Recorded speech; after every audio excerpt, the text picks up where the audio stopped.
जय दादी के दोस्तों, जैसा कि आपको पता है कि अभी हमारे चैनल पर द शादी सागा सीरीज़ चल रहा है, जिसमें हम लोग लड़के और लड़की दोनों की शादी से रिलेटेड जो भी छोटी से छोटी भी जानकारी हो रही है वो आपको देने का कोशिश कर रहे हैं। और यदि आपको मेरे वीडियोस पसंद आ रहे हैं तो आप मेरे प्लेलिस्ट पर जाकर आप सारी शादी के वीडियोस देख सकते हैं, वहाँ पर आपको मिल जाएंगे। आज जो मैं आपको वीडियो बताने जा रही हूँ दोस्तों, वो गणेश पूजा के दिन हम लोग जो हलदात लेते हैं, वो हलदात के लिए हम लोग को क्या क्या तैयारी करनी पड़ती है, चाहे लड़के का शादी हो चाहे लड़की का शादी हो। उस हलदात के लिए हम लोग को क्या क्या तैयारी करनी पड़ती है, किन किन लोगों की हम लोग को उस हलदात में ज़रूरत होती है, वो सारा मैं आपको अभी करके दिखाऊंगी दोस्तों। ये देखिए दोस्तों, हम लोगों ने हलदात की ये पूरी तैयारी की है, जिसको आप पूरे अच्छे से देख सकते हैं। पूरे वीडियो को आपको मैं एक बार घुमा के दिखा रही हूँ कि हम लोगों ने क्या क्या तैयारी की है। तो आप एकदम इसको प्रॉपरली देख लीजिए कि यहाँ पर क्या क्या सामान रखा हुआ है दोस्तों, जिससे क्या है कि आपको समझ में आ जाएगा कि यहाँ पर क्या क्या रखा हुआ है। जब मैं बताऊँगी कि यहाँ पर मैंने ये सामान रखा है तो आपको इजीली समझ में आ जाएगा। ये हम लोगों ने दोस्तों 2 चौकी रखी है। आप देखिए सामने में एक चौकी जो है इधर वाली, उस पर हमारा बींद या बीननी, यानी लड़के की शादी हो या लड़की की शादी हो, हमें ये हलदात में इतने के इतने सारे सामान लगते हैं। ऐसा नहीं है दोस्तों कि लड़की की शादी में कम सामान लगेगा और लड़के की शादी में ज़्यादा सामान लगेगा। यहाँ पर रखा हुआ ईच एंड एवरी सामान, जितना भी सामान रखा हुआ है वो आपको ज़रूर से लेना है। तो आप इस वीडियो को अगर ध्यान से देखेंगे और बिना स्किप किए देखेंगे तो मेरे को नहीं लगता है कि आपको कोई क्वेश्चन मेरे से पूछने का ज़रूरत पड़ेगा। फर्स्ट मैं आपको बता रही हूँ कि आपको 2 चौकी रखनी है। एक चौकी पर हमारा बींद या बीननी, जो भी मतलब लड़के लड़की की शादी है वो बैठेगी, एक पे हमारा विनायक बैठेगा। इसलिए ये 2 चौकी आपको ज़रूरी रखनी चाहिए दोस्तों। फिर सेकंड है कि ये थाली रखी जाती है दोस्तों। तो इस थाली में पहले चांदी की थाली होती थी, तो लेडीज़ लोग सोचती थी ख़राब नहीं हो जाए तो इसमें पत्तल बिछा देती थी, मगर अभी हम लोग स्टील का थाली यूज करते हैं। तो आप स्टील की थाली में पत्तल नहीं बिछाएंगे तो भी कोई प्रॉब्लम नहीं है, लेकिन यदि आपके घर में कोई बोल रहा है कि इसमें पत्तल बिछाओ, आप बिछा सकते हैं। बट ऐसे स्टील की थाली में भी आप बिड़द ले सकते हैं। बिड़द की स्टील की थाली के बीच में आपको ये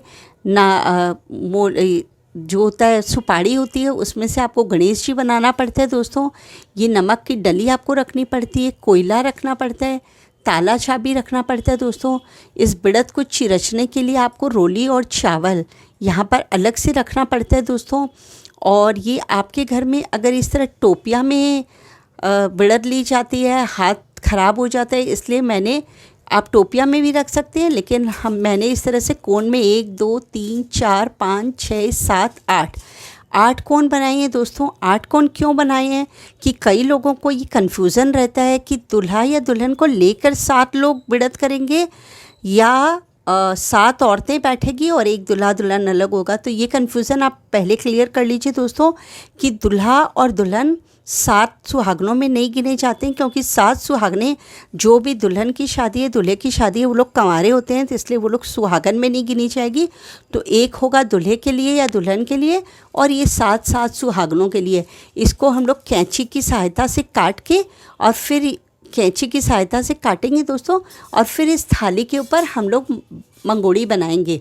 और जो दूल्हा रहेगा वो भी कैंची की सहायता से काट के 1 2 3 4 5 6 7, यानी वो सिर्फ 7 ही मंगोड़ी बनाएगा, और बाकी की जितनी लेडीज़ लोग रहेगी वो छोटी छोटी इस थाली में बहुत सारी मंगोड़ी बना देगी। मगर दोस्तों यदि आपका परिवार बड़ा है और आपको लगता है कि हमारे 7 से भी ज़्यादा औरतें हो जाएगी, तो नो प्रॉब्लम दोस्तों, आप 7 से भी ज़्यादा कोन बना सकते हैं।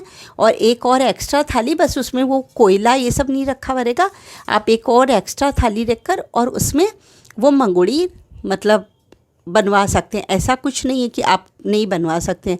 फिर जो सेकंड काम होता है मंगोड़ी के बाद हम लोग को जो करना होता है दोस्तों, ये उखल और मूसल और छाजला का, जिसका भी तैयारी हम लोगों को इस तरह करना पड़ता है कि ये जो छाजला होता है इसमें हम लोग को जो भरना होता है, 7 हल्दी की गांठ लेनी पड़ती है। आप देख सकते हैं यहाँ पर 2 छाजले रखे हुए हैं, एक उखल रखा हुआ है और ये मूसल रखा हुआ है दोस्तों। ये हम लोग को ज़रूरी होता है, उखल मूसल और छाजला। फिर उसके बाद में क्या होता है दोस्तों, हम लोग को नमक में हाथ फेरना होता है। तो नमक भी मैंने यहाँ पर 2 तरह के रखे दोस्तों। ये हाथ चम्मच से नमक में हाथ फेरे जाते हैं, इस तरह से नमक को इस तरह से काटा जाता है। तो आप अगर चाहें तो ये पिसा हुआ नमक भी रख सकते हैं, और आपके घर में यदि इस तरह से डली नमक रखी जाती है तो आप डली नमक भी रख सकते हैं। मैंने ये दोनों तरह के नमक यहाँ पर रखे हैं, जो आपके घर में रखा जाता होगा वो रख सकते हैं।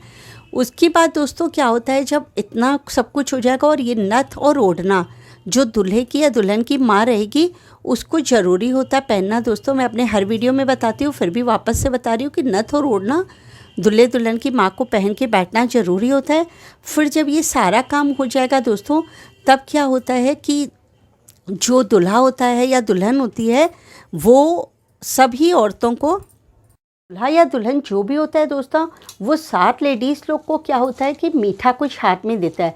अब उस मीठे में आप कुछ भी दे सकते हैं दोस्तों, गुड़ की डली भी दे सकते हैं, आपका मन हो यदि तो आप इस तरह से चॉकलेट भी दे सकते हैं दोस्तों, ये आम पापड़ भी आप दे सकते हैं, या फिर आप इस तरह से चॉकलेट भी दे सकते हैं। तो ये आपके ऊपर डिपेंड है दोस्तों। मैंने ये तीनों ऑप्शन आपको इसलिए बता दिए दोस्तों कि गुड़ की डली, आम पापड़ या चॉकलेट या और भी कुछ जैसे इलायची होती है आप दे सकते हैं।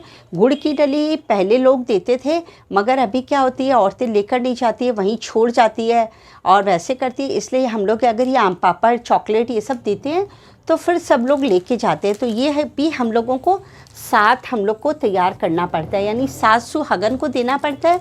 मगर इसमें भी एक बात है दोस्तों कि अगर आपके घर में ज़्यादा लेडीज़ है तो वो भी आप ज़्यादा बना सकती हैं ऐसी थैलियाँ, या मतलब इस तरह की जो तैयारी है वो आप साथ बना सकती हैं। उसके बाद जब वो दूल्हा होगा वो सातों औरतों को एक एक करके मतलब ये पकड़ाता जाएगा, दे देगा। उसके बाद में दोस्तों जो हमारे घर की बहन बेटी होती है, आपकी बेटी है या ननद है, जो भी है, वो आरता करती है।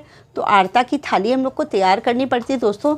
इससे ऐसे जल ढाला जाता है। ये रोली चावल है, ये मिश्री है, ये पानी का लोटा है, ये मैंने फूल ऐसे डेकोरेशन के लिए रखा है, इसका कोई काम नहीं है। फिर वो आरता करने के बाद क्या होता है दोस्तों, वो बींद और विनायक दोनों को ये मेवा की थैली देती है, जो भी हम लोग को पहले से तैयार करके ही रखना पड़ता है दोस्तों। आप देख सकते हैं कि मैंने मेवा की थैली तैयार कर रखी है। जो भी हमारी बहन बेटी होती है वो जल्दी जल्दी में अगर लाना मेवा भूल जाए तो हम लोग को ये मेवा का थैली पहले से तैयार करके ही रखना पड़ता है। एक बींद को देते हैं, बन्ना या बन्नी जो भी होता है उसको, और एक जो विनायक बनता है उसको देते हैं दोस्तों। उसके अगेंस्ट में जो दूल्हे की माँ होती है वो दोस्तों, ये आप देख सकते हैं कि मैंने यहाँ पर ये लिफाफे तैयार किए हैं। तो ये उसकी आरता की थाली में एक लिफाफा डालती है दोस्तों, और एक जो भी दूल्हा या दुल्हन होता है उसके ऊपर में हमारा जो स्टाफ होता है वो रुमाल लेकर उसकी सर पर खड़ा हो जाता है। उसको हम लोग छात करना बोलते हैं, जिसको हम लोग नज़र उतार कर और मतलब वो रुपया देते हैं। तो ये छात के रुपए में डलेगा, ये हमारी बहन बेटी के आरता की थाली में डलेगा। और बाकी जितने भी लिफाफे हैं दोस्तों, आप ये देख सकते हैं, ये हमारे घर की जितनी भी लेडीज़ लोग आएगी इस फंक्शन को अटेंड करने के लिए दोस्तों, उन सब को हम लोग को पाँव छू के लिफाफा देना पड़ता है, क्योंकि जो बढ़त होती है उसकी पगा लागनी ज़रूरी होती है। इसलिए सबको पाँव छूकर और आशीर्वाद लेना चाहिए, क्योंकि आज के दिन हम लोग गणेश जी को निमंत्रण देते हैं। और ये कैंची और हाथ पोंछने का रुमाल भी दोस्तों आपको पहले से ही बगल में रख लेना चाहिए, ताकि उस समय पर मतलब प्रॉब्लम नहीं हो। और ये जो हमारी जो बन्नी या बन्ना है उसके हाथ पोंछने के लिए मैंने रुमाल रखी यहाँ पे हमारा जो विनायक है उसके हाथ पोंछने के लिए रुमाल रखे। इस तरह आप देख सकते हैं दोस्तों, मैंने छोटी से छोटी चीज़ को बहुत अच्छे से यहाँ पर आपको रख कर दिखाया है और डिटेल में समझाया है कि आपको क्या चीज़ का तैयारी करना है। अगर आप इस वीडियो को ध्यान से देखेंगे दोस्तों तो बढ़त, उखल मुच्छल, साजला और नमक, ये 3 ही काम करने होते हैं, पर इसके लिए हम लोग को तैयारी इतना सब कुछ करना होता है दोस्तों। तो अगर इस तरह से आप तैयारी करके पहले से बैठेंगे तो जब आपका फंक्शन चालू होगा तो आपका चाहे स्टिल फोटोग्राफी हो चाहे वीडियो फोटोग्राफी हो, बहुत ही अच्छा आपका फोटोग्राफी होगा। और आपका जो फंक्शन भी है दोस्तों वो इतना ऑर्गेनाइज तरीके से होगा कि जो आपके गेस्ट आएंगे वो मतलब आपको ज़रूर बोल कर जाएंगे कि आपका फंक्शन नो डाउट बहुत अच्छा था और आपने बहुत ही अच्छे से ऑर्गेनाइज किया था। और इन चीज़ों को यूज़ कैसे करना है दोस्तों, इसके लिए मैं आपको दूसरा वीडियो बनाकर बताऊंगी दोस्तों। क्योंकि अगर आप इंटरेस्टेड है, आपको अगर आता है ये सब सामान यूज करना, तो नो प्रॉब्लम, आप मेरा पार्ट 2 ना देखें। मगर आपको इन सब सामान को अगर यूज करना नहीं आता है दोस्तों, तो मैं अपना इसका पार्ट 2 बनाऊंगी, क्योंकि ये वीडियो बहुत ज़्यादा लंबा हो जाएगा और बहुत ज़्यादा लंबा होने की वजह से आप लोग इसको देखेंगे नहीं। तो मैं इसका पार्ट 2 बनाऊंगी, उसमें इस जितने भी सामान हैं दोस्तों उनको मैं आपको यूज करना बताऊंगी, यानी ये एक एक सामान हम लोग यूज कैसे करेंगे। आपको मेरा वीडियो कैसा लगा दोस्तों, मुझे कमेंट बॉक्स पर ज़रूर बताइएगा। अगर आपको लगता है कि मैं अच्छे वीडियोस बनाती हूँ और आपको मेरे वीडियोस पसंद आते हैं तो प्लीज़ इसे ज़्यादा से ज़्यादा लाइक करें, सब्सक्राइब करें और ज़्यादा से ज़्यादा शेयर करें दोस्तों। जय दादी की।